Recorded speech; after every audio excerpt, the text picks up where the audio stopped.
Buenas tardes, ciudadanas, ciudadanos, bienvenidos a un capítulo más, el capítulo número 20 de este conversatorio denominado Eje Sindical Constituyente, donde pensamos que como plataforma sea un espacio de deliberación, de reflexión, de debate, de ideas, y donde hemos invitado en esta temporada a distintas candidatas y candidatos que, ¿no es cierto?, ostentan esa posibilidad magnífica de representar las ideas populares que la gente pidió a través de un estallido social, pero que, sin embargo, a través de el plebiscito de este apruebo, la ciudadanía dijo en cerca de un 80% que quería reformar la Constitución. Y en eso estamos.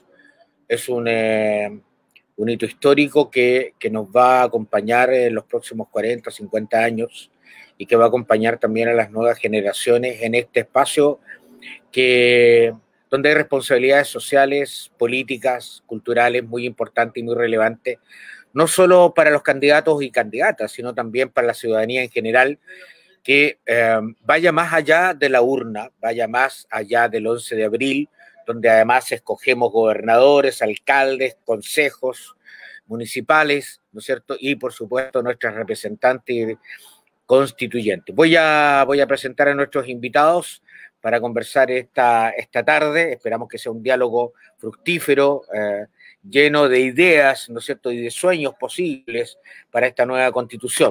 Voy a presentar a Nicole Romo. Nicole representa y es constituyente, ¿no es cierto?, para el distrito número 9. Gracias, Nicole, por aceptar nuestra invitación.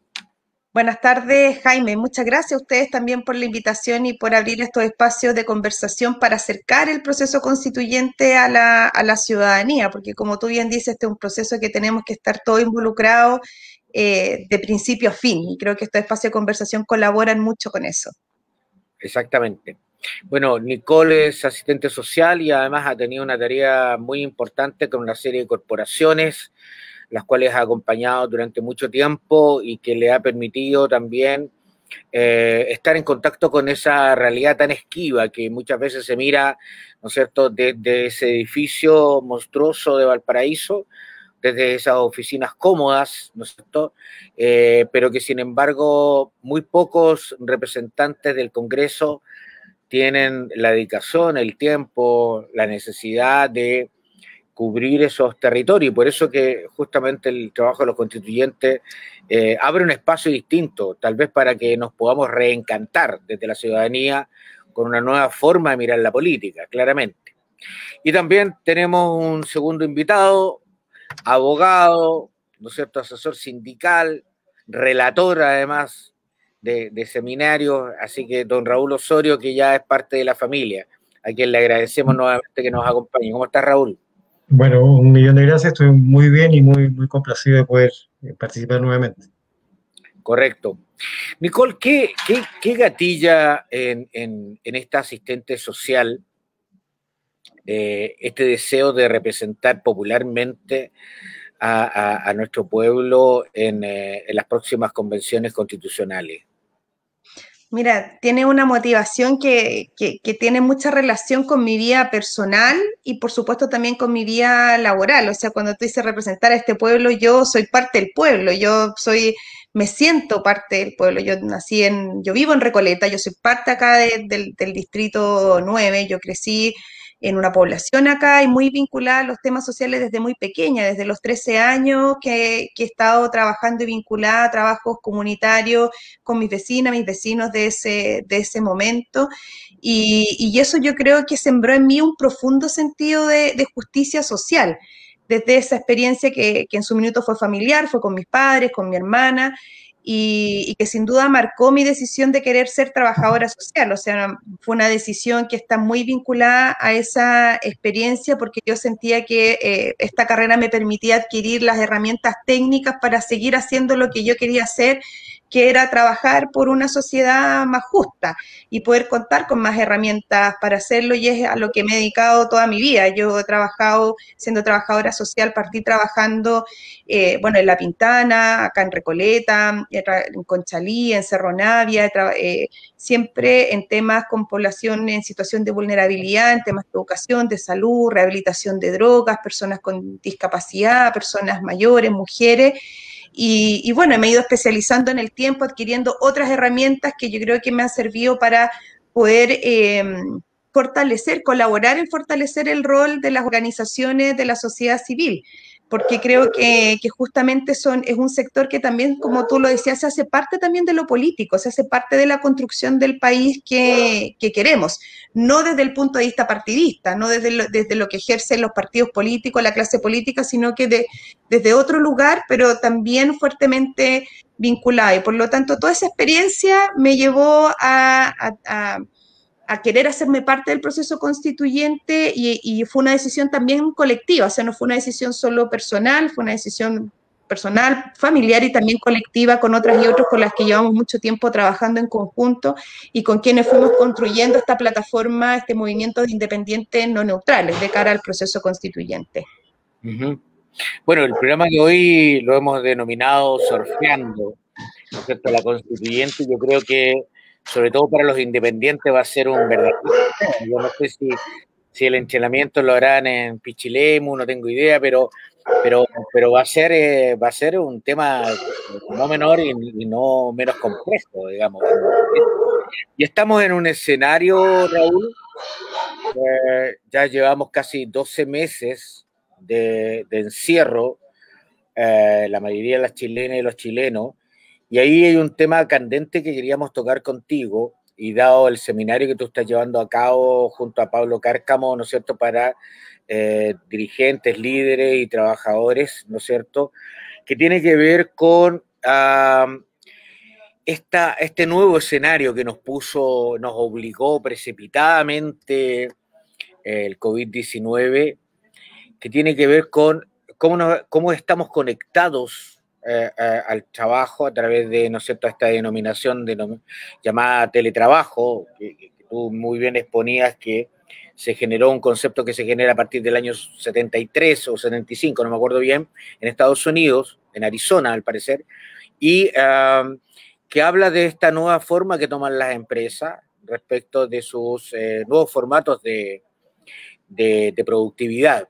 Pero también tiene que ver con la conexión o desconexión que ocurre en el epicentro del mundo productivo, cualquiera sea este. ¿Cómo ves este escenario?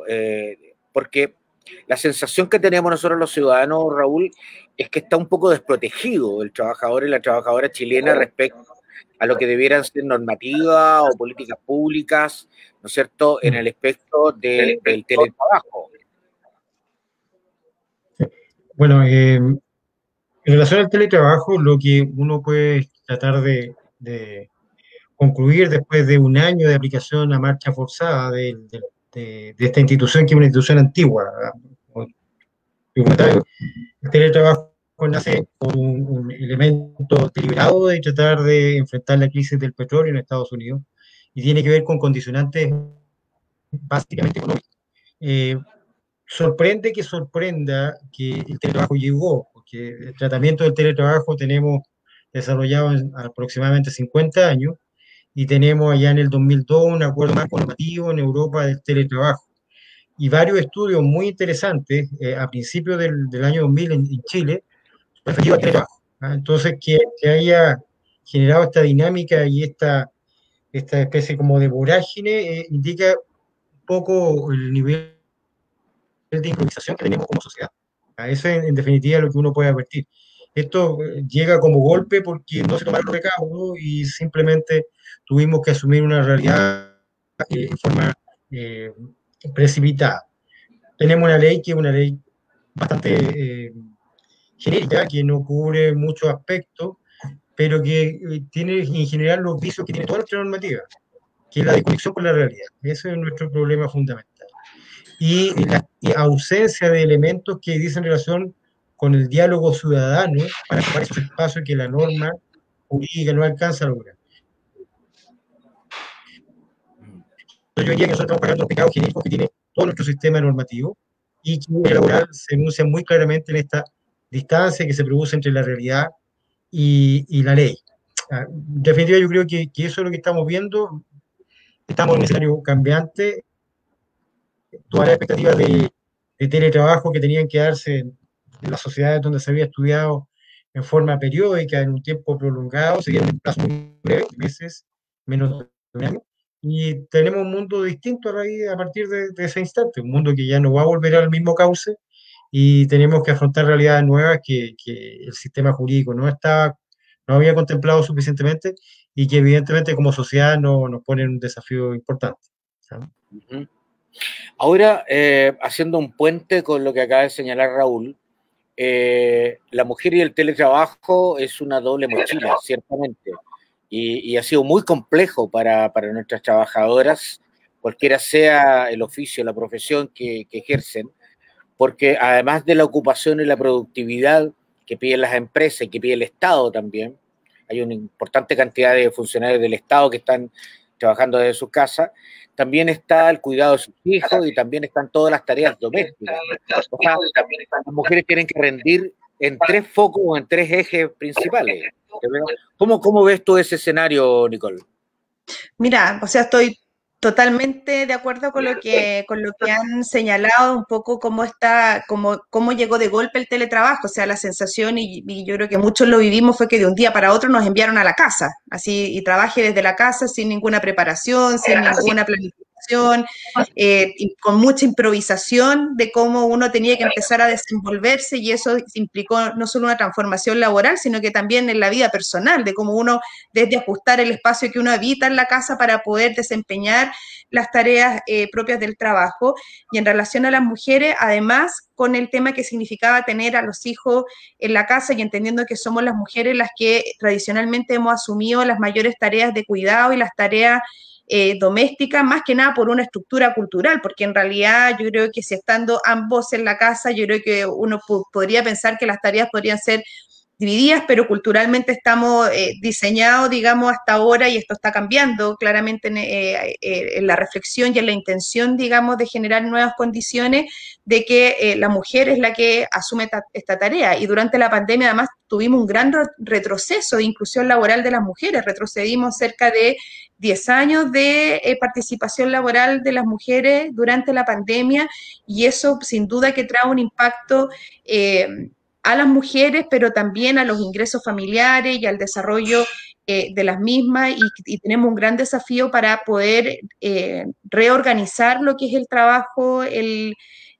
teletrabajo de aquí en adelante, y comparto también de que esto tiene que ser de una manera participativa, porque si no, efectivamente seguimos legislando desde un lugar que no sabemos. Por otro lado, también las mujeres, un colectivo importante de mujeres, las mujeres de trabajadoras de casa particular. O sea, también la pandemia tuvo un gran impacto en ese sector y que desnudó aún más la precariedad de las condiciones laborales de las mujeres trabajadoras de casa particular, el que no tuvieran acceso al seguro de cesantía, que fue una lucha que ellas llevaron durante varios meses durante la pandemia para poder optar al seguro de cesantía. Entonces, efectivamente creo que las mujeres desde distintas dimensiones nos hemos visto fuertemente afectadas, y que le pone mucho más desafío a esta nueva forma de trabajo que yo también creo que llegó para quedarse, y que tenemos que pensarlo de una manera distinta, profunda, estructural, para poder asegurar las condiciones mínimas de poder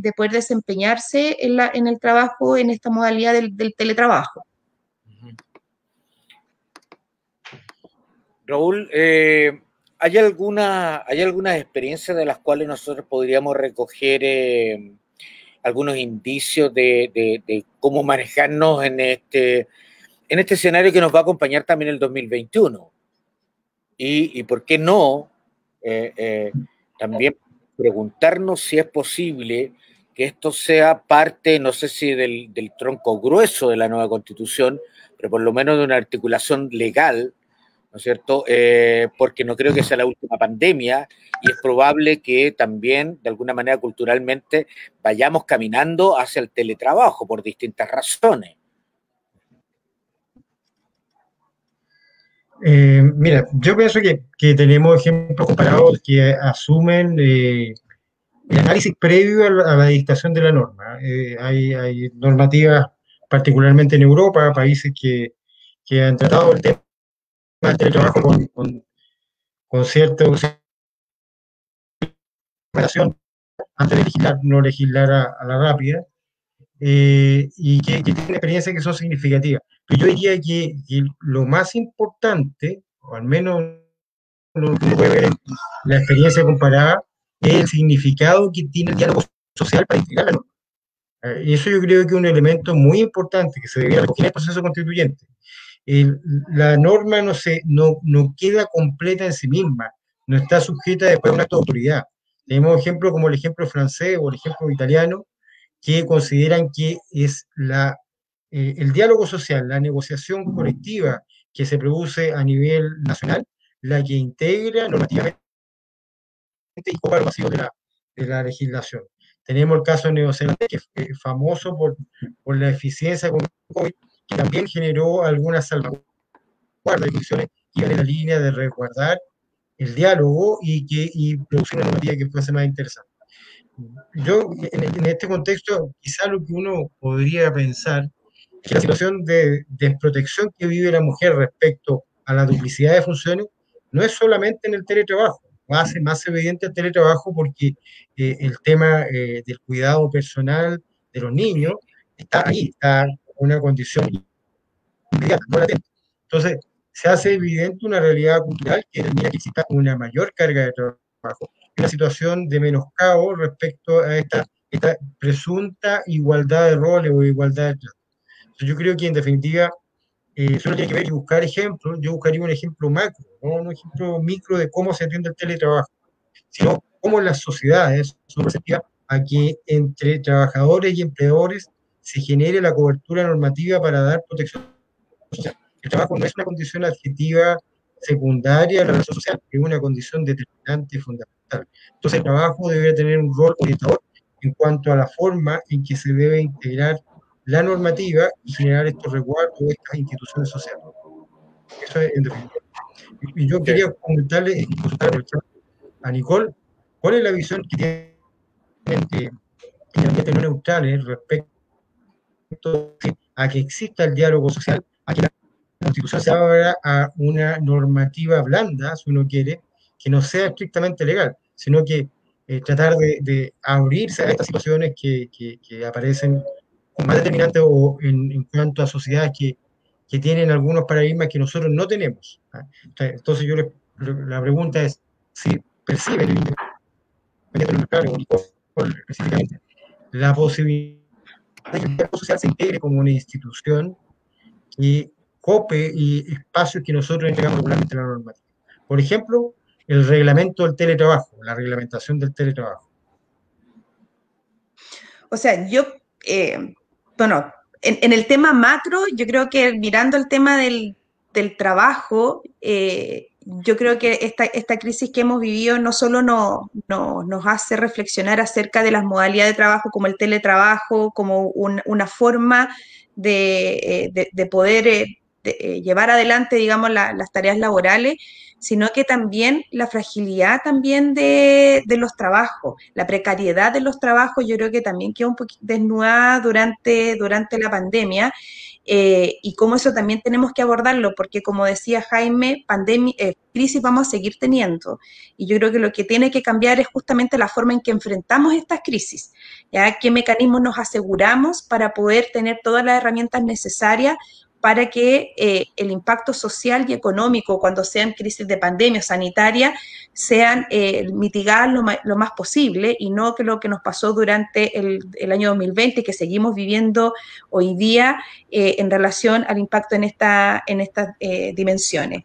Y en relación al cómo abordarlo, sin duda que desde Independientes No Neutrales creemos en que tenemos que avanzar hacia una democracia participativa en su amplia comprensión y eso significa de que las personas tenemos que tener espacio de participación en las tomas de decisiones y en los procesos decisionales en todas las dimensiones que nos afectan. ¿Ya? O sea, no, efectivamente, yo creo que hoy día tenemos que avanzar un diálogo social para poder ir construyendo las estructuras de sociedad que nos aseguren bienestar, que nos aseguren garantía de nuestros derechos, que nos aseguren de que haya pertinencia en las medidas, y finalmente eso es lo que pasa, que se generan medidas que no tienen pertinencia a la vida de las personas y a las dinámicas, digamos, de las personas, y por lo tanto no logran cumplir con su propósito, porque pueden tener una muy buena intención, un muy buen propósito, pero si esto no está vinculado en un diálogo, en una construcción colectiva donde estén distintos sectores de la sociedad, sí, yo creo que hoy día tenemos que aprender que cualquier cosa que queramos construir, cualquier cosa que queramos reparar, cualquier cosa en la que queramos innovar, tiene que ser en un diálogo donde todos los sectores estén representados, para asegurar compromiso, para asegurar legitimidad, para asegurar confianza y para asegurar que se cumpla realmente con los propósitos que se quieren lograr o las situaciones que se quieren resolver. Entonces, en eso absolutamente de acuerdo, es que tenemos que cambiar el modo en el cómo hacemos las cosas, y eso creo yo, tenemos que aprenderlo, porque siempre estamos mirando el qué queremos, y poco vemos y nos detenemos a darle valor al cómo queremos hacer las cosas, y yo creo que, y eso tenemos que hoy día aprender a incorporarlo para poder generar compromiso, involucramiento y legitimidad en lo que queramos lograr, y darle la flexibilidad también, el espacio de flexibilidad de que estas conversaciones tienen que permanecer en el tiempo porque las situaciones cambian. O sea, la sociedad hoy día estamos viviendo cambios que cada vez son más rápidos en distintas dimensiones. En el tema del trabajo, hoy día tenemos un mundo del trabajo, pero probablemente en unos años más vamos a tener un mundo totalmente distinto, en la medida que avanza la crisis climática, en la medida que avanza las tecnologías y van cambiando, digamos, los paradigmas. Por supuesto que ese mundo también se ve fuertemente afectado, entonces tenemos que tener la capacidad de ir construyendo y dialogando y conectando todos los sectores dentro del Estado, pero también los sectores que no son el Estado, que es los trabajadores en este caso, el sector privado, la sociedad civil, para poder estar a la altura, digamos, de los desafíos que se nos van a ir presentando. Bueno, uno de los elementos importantes, Nicole, no deja de ser un tema que nosotros no hemos abordado con altura de miras tampoco, que es la inteligencia artificial, y que va a ir también de alguna manera regulando nuevos códigos, no solo jurídicos, sino que nuevos códigos culturales. El tema de la migración también es un tema que está transformando la forma de mirar la vida, y eso inevitablemente se trastoca en el mundo productivo, en el mundo comunitario, en el mundo cultural en general. O sea, son profundos desafíos. A tu juicio, ¿cuál debería ser el perfil de un digno o digna representante constituyente? ¿Qué debiera tener sí o sí un representante que vaya a esta constituyente? Yo te diría que lo primero para mí es tener capacidad de diálogo. O sea, yo creo que lo fundamental es que quien llegue a ese lugar tiene que comprender que esta es una gran conversación de país, no es una disputa, no es un campo de batalla, como alguna vez uno escucha, sino que esta es una gran conversación de país que la tenemos pendiente hace muchísimo tiempo, en donde tenemos una tremenda oportunidad de poder hacer los cambios profundos que muchos, ustedes, nosotros desde distintos lugares hemos venido empujando desde distintos temas. Entonces yo creo que para mí eso es un requisito primordial, la capacidad de diálogo, y eso asociado a la capacidad de escucha y la capacidad de legitimar al otro y a la otra en sus contenidos y en sus propuestas. Creo también que un requisito importante es que uno va a tener que estar, quienes lleguemos a ese lugar, en permanente formación también. Si uno no es, uno no domina todos los temas, y eso hay que reconocerlo. Yo creo que uno puede ser experto en alguno, tener expertise en algunos temas, pero no en todos. Y vamos a tener y esta conversación va a abarcar todas aquellas áreas, dimensiones y pilares que van a sostener nuestra sociedad y nuestro país por las próximas décadas. Entonces también tiene que haber una intención permanente de formarse, de escuchar, de abrir conversaciones con personas que sean especialistas en distintas temáticas, para que efectivamente las conversaciones que se den al interior tengan el contenido suficiente para tomar las mejores decisiones. Una persona que también tenga un compromiso de incorporar la participación ciudadana. O sea, este proceso tiene que ser participativo, porque vuelvo, el cómo es tan relevante o más que el que queremos.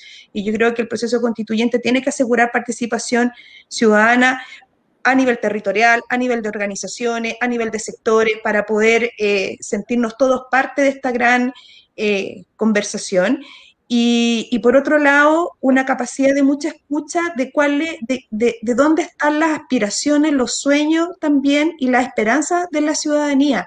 O sea, yo creo que uno tiene que mantenerse muy vinculado a los territorios en los que está buscando representar, a las organizaciones que está buscando representar, para poder efectivamente ser un canal para esas voces, para esas ideas, para esos anhelos con respecto a este proceso que estamos viviendo. Y por último, una persona que esté a favor de transparencia a toda prueba, o sea, y de rendir cuentas. O sea, yo creo que eso sí o sí también es un requisito. O sea, quien vaya ahí tiene que estar disponible y proactivo en ser transparente en su quehacer, en ser transparente en con quiénes se está conversando, con quiénes son las personas que están detrás, dónde están sus prioridades y rendir cuenta además del propio trabajo, o sea, desde la asistencia a las distintas conversaciones hasta, digamos, los compromisos, la responsabilidad adquirida, si esas fueron cumplidas o no. Nicole, y antes de que Raúl, porque quiere preguntarte algo, Raúl, ¿qué comunas están consideradas en el Distrito 9? Distrito 9, somos 8 comunas, el de norponiente de Santiago está Recoleta, Huechuraba, Conchalí, Independencia, Renca, Cerro Navia, Lo Prado y Quinta Normal. Esas son las 8 comunas que componen el Distrito 9. Raúl, tú querías hacerle una consulta a Nicole. Sí, yo quería hacer una serie de consultas a Nicole, considerando que está muy cerca del caso y que no podemos estar con muchas indirectas. Entonces, quizá no es muy romántico el planteamiento, pero creo que hay que ir derechamente a algunas condiciones que deben tener, a mi juicio, los constituyentes. Y por eso me interesa mucho, porque pertenece a un conglomerado que es bastante organizado, que es independiente, no es neutral, que entiendo que es bastante heterogéneo. Eso entiendo que no hay una línea editorial clara en ese sentido. Entonces, yo quería preguntarle a Nicole, como representante de Nicole y participante en Independiente, ¿cuál es su posición con respecto al derecho a huelga y al derecho a negociación colectiva? Eso como primer elemento. ¿Cómo deben estar en la Constitución? ¿Deben o no deben estar en la Constitución como derechos? Eso en primer lugar. Después tengo una serie de preguntas que es en relación con algunas condiciones vinculadas con los recursos naturales. ¿Quién debe ser titular de los recursos naturales? Vamos de una y ahí vamos pimponeando las preguntas. Mira, yo creo que una deuda que tenemos en nuestra constitución actual y que tiene que estar en la nueva son los derechos sociales, económicos y culturales. Y ahí, por supuesto que está el derecho al trabajo. Y el derecho al trabajo incluye no solo el asegurar un trabajo digno, un salario que asegure una vida adecuada, que las personas se puedan desarrollar, que puedan adquirir las competencias técnicas para poder desarrollarlo, sino que también está el derecho a huelga y a la negociación colectiva como parte del derecho al trabajo. Por lo tanto, eso debe estar incorporado en esta nueva constitución de fortalecer la asociación de las y los trabajadores, el poder generar las condiciones de negociación colectiva y por supuesto también el derecho a huelga. Si yo creo que eso es tan legítimo en el proceso cuando se tienen que producir ajustes o mejoras de las condiciones laborales, y es algo que está consagrado y que tiene, digamos, cuando tiene el espacio para que ocurra, yo creo que tiene los resultados que tienen que tener. Entonces, por supuesto que estoy de acuerdo de que eso tiene que estar incorporado y de acuerdo a los estándares internacionales al respecto. Sí, Nicole, pero dentro de este nuevo proceso, ¿no es cierto?, ¿qué podría pasar con la expectativa de la señora Juanita ante este cambio de constitución donde la gente sueña, piensa, delibera, que cree que la constitución le va a cambiar la vida, que le va a mejorar el sueldo, que le va a poner en un mejor puesto, o que tener mayor acceso a apoyo del Estado, no sé, miles de cosas que habla la calle. Por supuesto, y también se dan otras conversaciones también en la calle que yo creo que están muy vinculadas también como a la sensatez de las personas también, que entendemos que esto no nos va a cambiar la vida de un día para otro, ¿no? Pues sí, no es que vamos a aprobar la Constitución y al día siguiente vamos a empezar a cambiar todo, sino que hay un proceso de ajuste. O sea, lo que tenemos que sí lograr es que la Constitución dé mandatos claros, ¿ya? Que no hayan dudas y que dé mandatos claros para que estos se cumplan en la legislación posterior que tendrá que cumplir el Congreso, ¿ya? De legislar, ajustar las normativas a estos nuevos mandatos, que muchos de ellos están en las demandas ciudadanas y que hoy no existen en la Constitución actual. Entonces yo creo que, y cuando hablas también con personas, también aparece mucho que se entiende que esto no es para mí ahora yo adulta, sino que es pensando en mis hijos, en mis hijas, en mis nietas, en mis nietos. O sea, yo creo que la gente también lo que espera es certeza de futuro. O sea, no es la inmediatez, sino que decir, mira, yo entiendo que esto no va a pasar ahora. Probablemente yo no voy a alcanzar a tener mejores pensiones. Quizás probablemente no va a cambiar el tema de salud inmediatamente, pero tengo la certeza de que mis hijos no van a vivir lo que yo viví en términos de las brechas sociales y económicas que tenemos y de las inequidades acumuladas que tenemos en el país. Y yo creo que la ciudadanía también entiende eso, de que esto es un proceso que vamos a vivir y que se va a traducir en cosas concretas en la vida cotidiana. Por supuesto que sí, se va a traducir, pero no inmediatamente, sino que en un proceso de cambio que tiene que ser progresivo. ¿Qué piensas tú, Raúl, con respecto a Nicole, la... y debe existir, no, perdón, quería, si Nicole, debe existir un tribunal constitucional. Tribunal Constitucional, yo creo que el que tenemos hoy día no. Yo creo que el que tenemos hoy día, yo creo que no cumple con la función de velar por la Constitución, por el cumplimiento de la Constitución, sino que es otro poder político dentro, digamos, del país. Yo creo que necesitamos una institucionalidad que sí vele por el cumplimiento de la Constitución, pero que al centro de su tarea tienen que estar los derechos de las personas, ¿ya? Y desde ese lugar ver que la Constitución se cumpla. Yo creo que sí necesitamos una institucionalidad que mire y que vele por esto, pero no la que tenemos actualmente. Nicole, mira, esto no lo digo yo, lo dice la neurociencia. Las mujeres tienen una capacidad endógena de mirar el mundo de una forma distinta a los hombres. De hecho, desde la neurociencia, las mujeres tienen el 78% de sus neuronas interconectadas. O sea, en palabras muy simples, las mujeres miran en 360 grados la vida y nosotros los hombres solamente en 180. Hay cosas que son imposibles a los hombres de mirar. Nunca las vamos a ver porque no tenemos esa capacidad, porque no tenemos esa cantidad de neuronas interconectadas. Por tanto, es clave, es fundamental el rol de la mujer en la constituyente, porque ustedes van a ver cosas que nosotros no vamos a ver. Y afortunadamente, en este caso hay una equidad de género en términos porcentuales, lo cual va a permitir, digamos, que se alineen los astros, ¿ah? De una manera y no tengamos este patriarcado que además está puesto desde la A hasta la Z en la Constitución. Todo está masculinizado, ¿ya? Como si los hombres fuéramos los únicos habitantes del planeta, ¿ya? Entonces, desde ese punto de vista, ¿cuál a tu juicio es el rol que le cabe a las mujeres en la próxima redacción, en este cuerpo que va a ser nuestro mapa, nuestra brújula? Bueno, el rol que nos cabe es participar de igual a igual con los hombres. O sea, yo creo que la nueva constitución tiene que asegurar nuestra igualdad sustantiva entre hombres y mujeres, tiene que asegurar paridad en el ejercicio del poder, sin temor. O sea, si logramos una paridad en la convención y lo celebramos y nos sentimos orgullosos de eso, bueno, que ese sea el piso hacia adelante en el ejercicio del poder en los distintos estamentos y en los distintos sectores.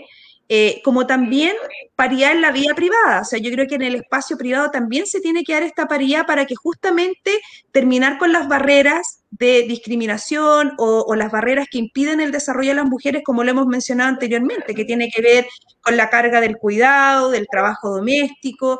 O sea, yo creo que tenemos que generar una estructura de sociedad que nos ponga de verdad en igualdad de condiciones, en igualdad de oportunidades, en igualdad de desarrollo, no solo para construir la nueva Constitución, sino en cómo queremos ser como sociedad.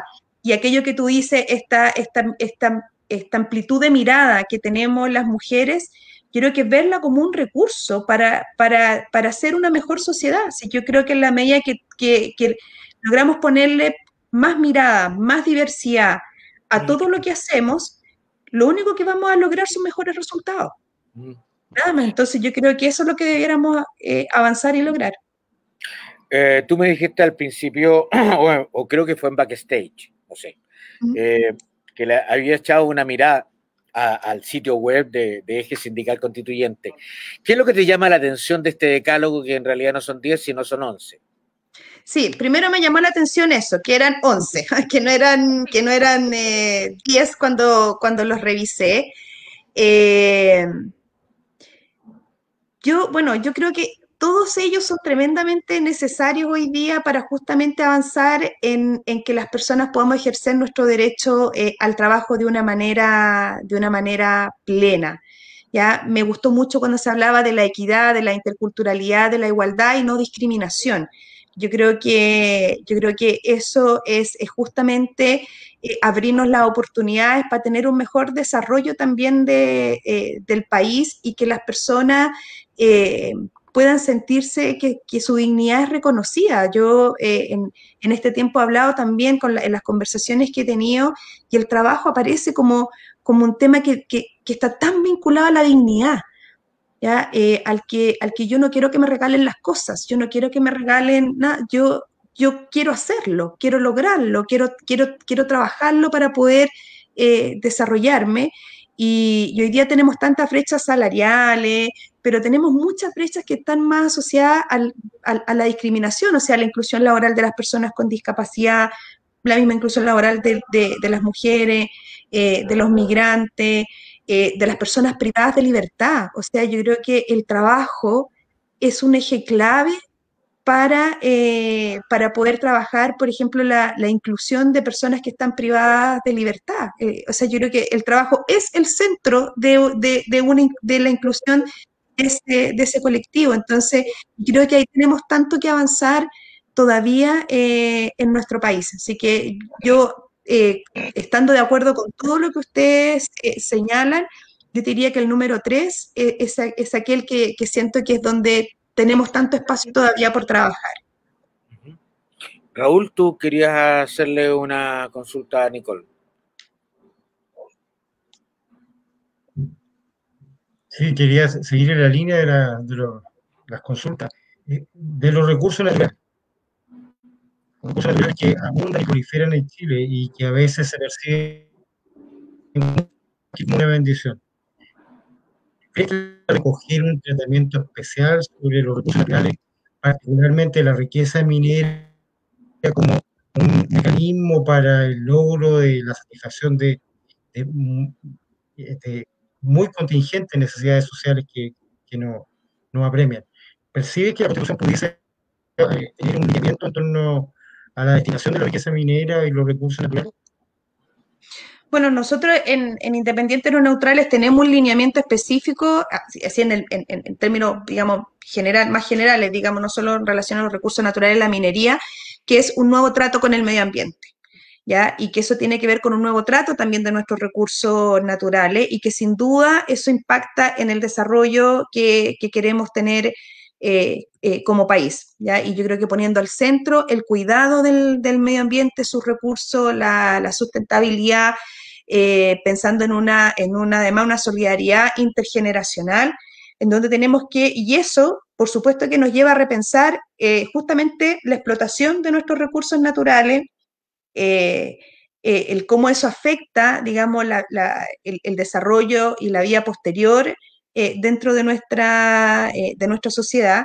Y yo creo y eso también nos trae otros desafíos, que es incorporar mayor tecnología, ciencia y tecnología a la misma explotación de los recursos. O sea, yo creo que el tema de la minería, por supuesto que es una tremenda fuente de recursos para nuestro país. Uno siempre escucha que este es como el salario de Chile, la explotación de la minería, y que claro, y por supuesto lo va a seguir siendo por un tiempo más, pero ¿cómo le agregamos valor a eso para poder aprovechar que Chile se puede desarrollar también en otras áreas? ¿Ya? Que se desarrolle tecnología asociada a la minería, que los productos no sean, que se puedan generar productos más elaborados, que se puedan vender, y eso va a permitir desarrollar otras áreas y otras áreas del saber y otro tipo de desarrollo laboral también y otro tipo de trabajo que lo hacen, pero sucede en otros países, no está sucediendo acá. Entonces creo que ahí tenemos una tremenda oportunidad de repensar el modelo también. Sí. ¿Y qué va a pasar a propósito, ¿no es cierto?, del teletrabajo, a propósito de la inteligencia artificial? ¿Qué va a pasar en los próximos decenios cuando dejemos de exportar palos y piedras? ¿Cuál debería ser ese escenario? ¿A ¿Dónde quién le debería estar preguntamos? la inversión del Estado? Y además, ojo, imagino yo un Estado garante y no un Estado subsidiario y asistencialista. Bueno, yo creo que ahí justamente es el desafío de de poner la mirada larga y cómo esto se vincula con otros derechos, cómo se vincula con otras áreas, porque cuando decimos, claro, cuando dejemos de exportar, porque a lo mejor ya no lo vamos a poder hacer, ¿qué es lo que va a pasar? Bueno, ahí yo creo que entra todo lo que está vinculado al trabajo y también a la educación, es cómo vamos poniendo esta mirada larga en las transiciones también que van viviendo las personas en su desarrollo laboral, ya cómo vamos generando herramientas. Y aquí el propósito no es solo que las personas encuentren un empleo, sino que cómo hacemos que las personas adquiramos las herramientas y los aprendizajes necesarios para mantenernos en los empleos, para mantenernos en el mundo laboral, justamente en un mundo que está cambiando tan rápidamente y así como hay áreas que se van a ir cerrando por la tecnología, por el desarrollo de la tecnología, esto va a llevar a que otras áreas se tengan que abrir. Entonces, ¿qué tan preparados vamos a estar para eso? Y yo creo que ahí es donde hay que cambiar la mirada solo de generar empleo por también mirar el desarrollo dentro del empleo de las personas y que las personas tengamos segundas, terceras oportunidades en ese proceso. O sea, yo puedo formarme en algún oficio, en alguna carrera, pero puede ser que en 15 años más tenga que replantearme mi desarrollo laboral y generar otro aprendizaje y incorporar otra herramienta. Y yo creo que el Estado tiene que garantizar eso, una política pública, una política social que ponga esa mirada del desarrollo integral de la persona, donde el trabajo no es solo para que uno tenga un ingreso a fin de mes, sino que está estrechamente vinculado al desarrollo de las personas. Oye, a propósito, Nicole, no sé si tú escuchaste en la semana las declaraciones del ministro de Economía, el ministro Palacio, respecto al tema de los profesores. Y ahí se toca también con el tema del teletrabajo y esta, yo diría, actitud peyorativa del ministro Palacio. ¿Cuál es tu percepción de aquello?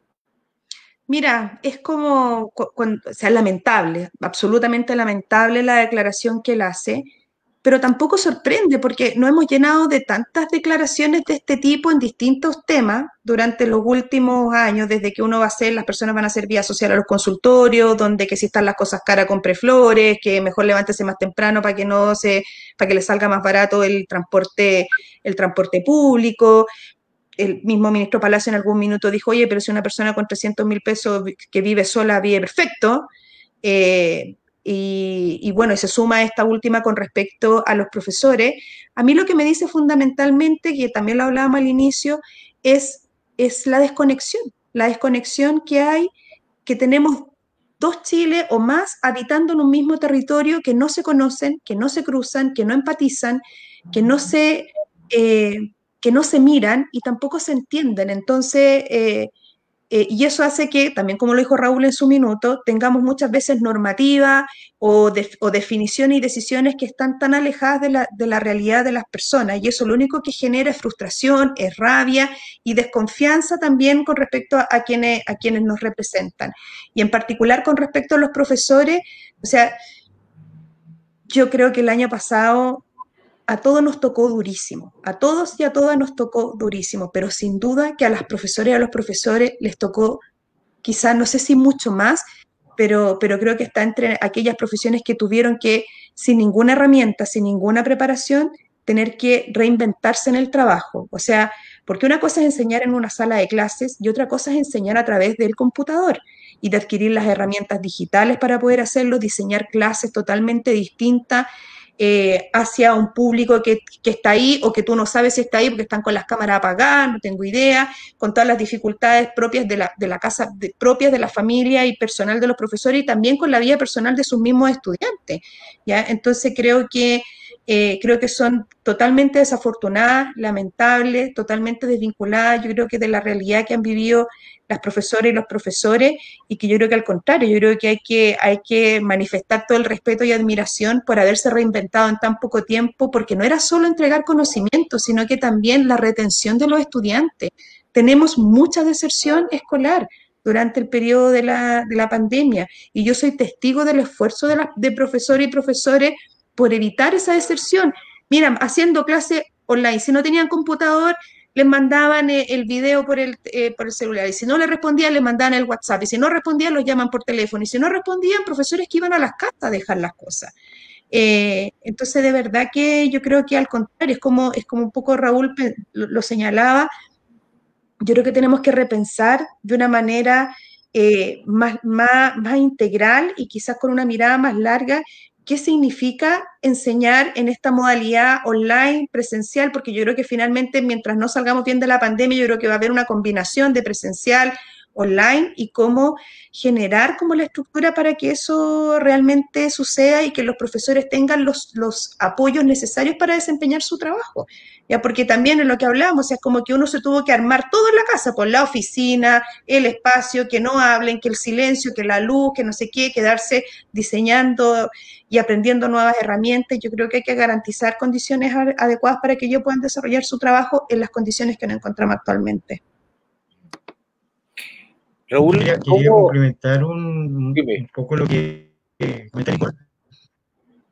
Perdona, quería agregar algo a la pregunta. Esto depende de lineamientos genéricos. Piñera 1 se encargó de decir que la educación era un bien de consumo. De ahí en adelante ya marcaba la pauta de ese gobierno y de este gobierno. Y en ese contexto uno ve que, por ejemplo, no importa la denominación o es un sector político determinado, Estados serios como Nueva Zelanda, como Vietnam, que pueden estar en dos extremos distintos, le dieron a la educación un contenido estratégico. Y cuando trataron en la pandemia a la educación, le dieron prioridad absoluta, porque se entendía de que tenía que mantenerse la continuidad del proceso formativo. Y en ese contexto, cualquiera sea la vinculación, que esos estados que se asumieron seriamente, no estos estados poriles como el estado que tenemos, fueron capaces de dotar de herramientas efectivas para enfrentar esto, con todas las salvedades, que algo que nos tomó de sorpresa, entre comillas, tenía, pero que efectivamente hubo y marcó la diferencia de estados que tenían esta herramienta y que generaron esta herramienta y fueron capaces de salir adelante en mucho menos tiempo que otros. Yo creo que, en definitiva, nosotros como chilenos, digamos, bueno para las crisis, porque normalmente tenemos inundaciones, terremotos, pudiéramos tener toda una batería de esas contingencias. Y lamentablemente, lo único bueno es una actitud un poco extraña y temeraria con respecto a los terremotos que nos mantiene tranquilos. Pero más allá de esa condición social, el Estado nuestro no está preparado para poder abordar estos desafíos. Yo creo que un poco cuando trataba de conversar con Nicole de esto, las herramientas que tenemos en la Constitución nos permiten anticipar muchos de estos temas. Y tiene que ver con la protección social. Social no es un concepto, es algo que requiere financiamiento, que requiere disposición de medios, requiere alinear los objetivos que son trascendentes del Estado. Si un Estado no me ampara en las condiciones difíciles, el Estado no debería existir. Es casi un despropósito.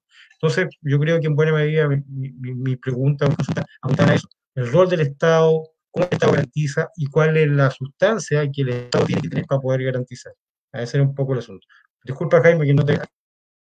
O sea, sí, no sé si está ahí Jaime, parece que se está conectando, pero muy de acuerdo con lo que tú señalas, Raúl. Yo creo que una nueva constitución tiene que redefinir el rol del Estado, absolutamente. O sea, no podemos tener un Estado que aparece cuando el mercado no funciona, sobre todo en los derechos que son fundamentales para la ciudadanía, cuando hablamos de salud, de educación, de trabajo, de vivienda, de seguridad social.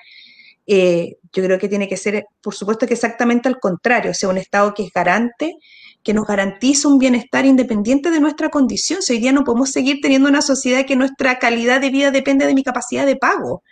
Ya de que si yo me puedo pagar la salud, si yo puedo pagar la educación, si yo me puedo pagar una casa en un barrio donde tenga áreas verdes, no puede ser. O sea, tenemos que terminar con esa lógica y eso implica un cambio en el rol del Estado. O sea, tenemos que tener un Estado que esté al servicio de las personas, no de sí mismo, ni de algunos pocos. Tiene que ser un Estado que esté al servicio de todas las personas.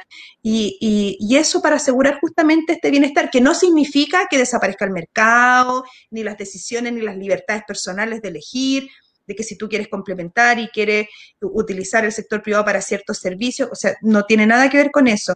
Es decir, que el Estado tiene que asegurar un bienestar adecuado para todas y todos y que hay cosas que no pueden quedar solo al manejo totalmente del mercado.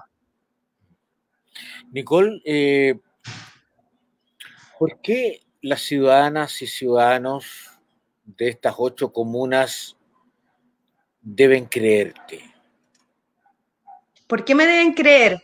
Sí. Bueno, yo creo que lo primero es porque yo no tengo ninguna carrera política detrás, o sea, mi motivación de estar aquí está estrechamente vinculada, como lo dije, a mi historia personal y laboral.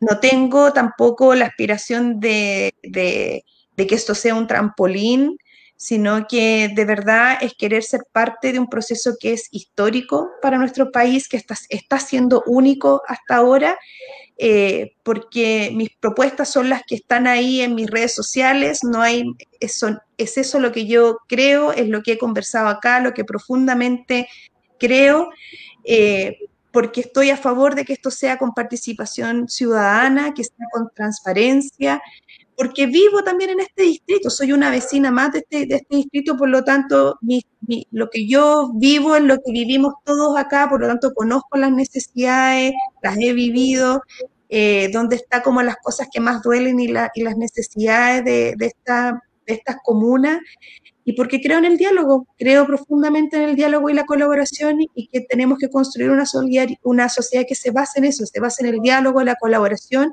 y la solidaridad. Uh-huh.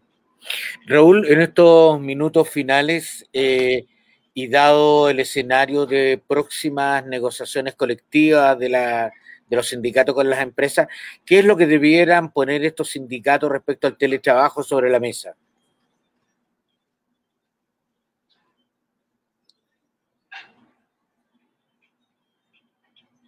Se nos congeló, Raúl. Fundamentalmente, sí. Ahí está.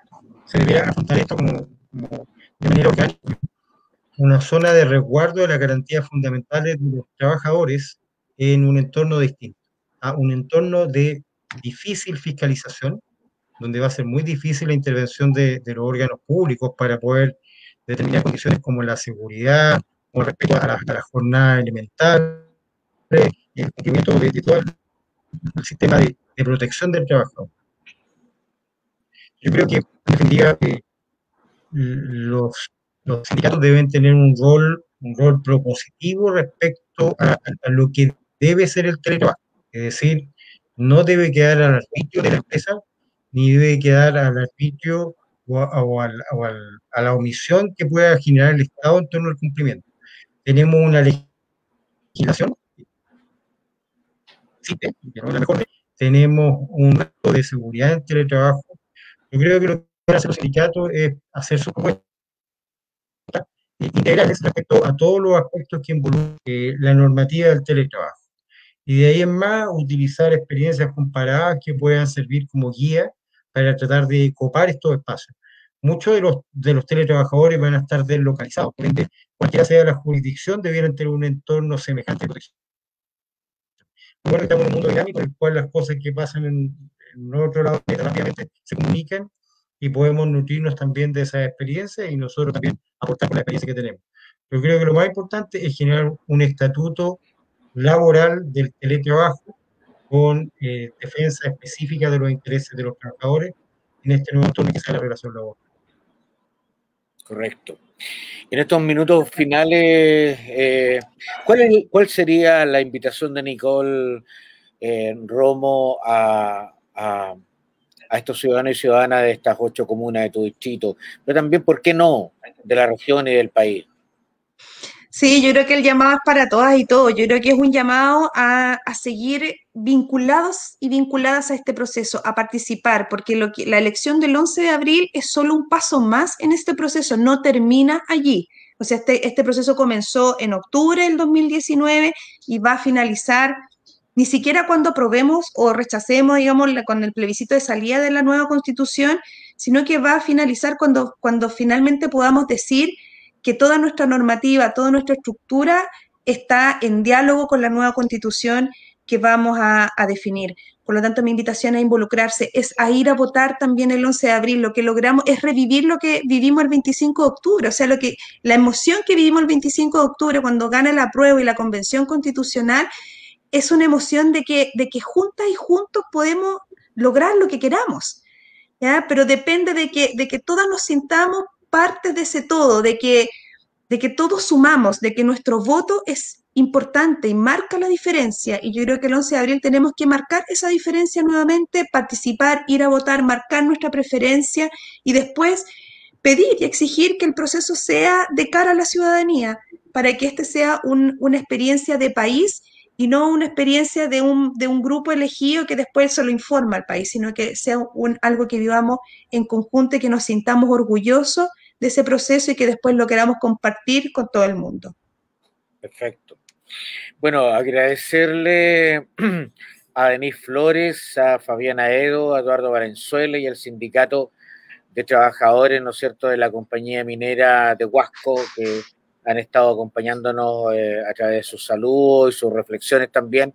Agradecerte, Nicole, por habernos acompañado, por tu entusiasmo, por tu pasión, yo diría. Bueno, Mauricio, lo voy a poner aquí, Mauricio, dice muy bien, Nicole, Mauricio Farías Arena, ¿ya? Muchas gracias. Debe ser presidente del fans tuyo. Sí, absolutamente. Voy a tener que decirlo, nomás tirarlo al aire, pero si ustedes ven la foto, ahí estoy yo. Entonces, él es mi compañero de vida. Yo no quise decirlo, yo...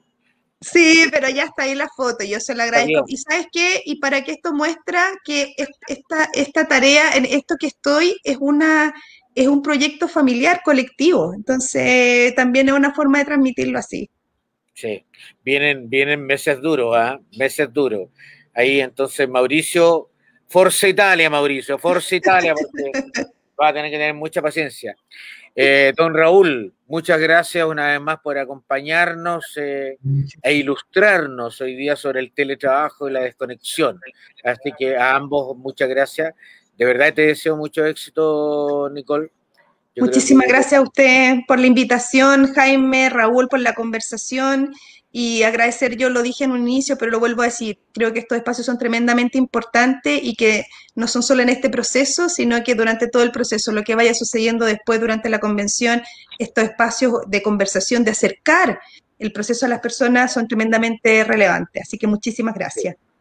Y vamos a tener un segundo round cercano a fines de marzo, principios de abril, ya en la arena chica, digamos, y vamos a ir invitando a ciertas invitadas e invitados que estuvieron acompañándonos, así que para que se vaya anotando ahí en la agenda, porque nos parece muy interesante lo que tú has planteado y desde dónde tú lo estás haciendo.